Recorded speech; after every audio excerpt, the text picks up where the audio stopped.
Myanmar's leader, Aung San Suu Kyi, has been detained by the military. The situation is unfolding there tonight. It will likely become another test of the Biden administration in the post-America First isolationist era. Let's get right to Will Ripley in Hong Kong. Will, what do we know?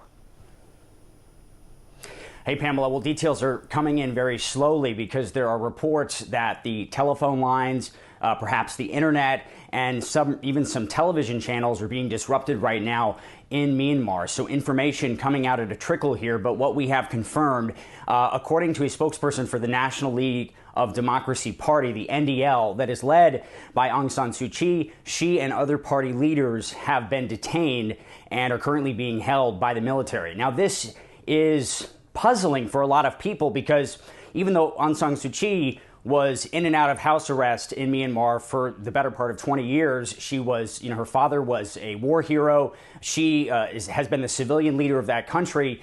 And she was regarded for many years. She won a Nobel Peace Prize for being a beacon of freedom and democracy. But in recent years, she has fallen in the eyes of many in the global community because she was actually defending the military that imprisoned her, put her under house arrest for so many years when they were accused by the United Nations of genocide against the Rohingya Muslims, many of whom were forced across the border out of Myanmar into Bangladesh and reported, rape and murder at the hands of the military. Those actions were defended in the UN by Aung San Suu Kyi, who now may be once again being held by the military, which is contesting the results of their election back in November. Basically, the military lost a lot of seats in parliament. Now they're saying the election was a fraud.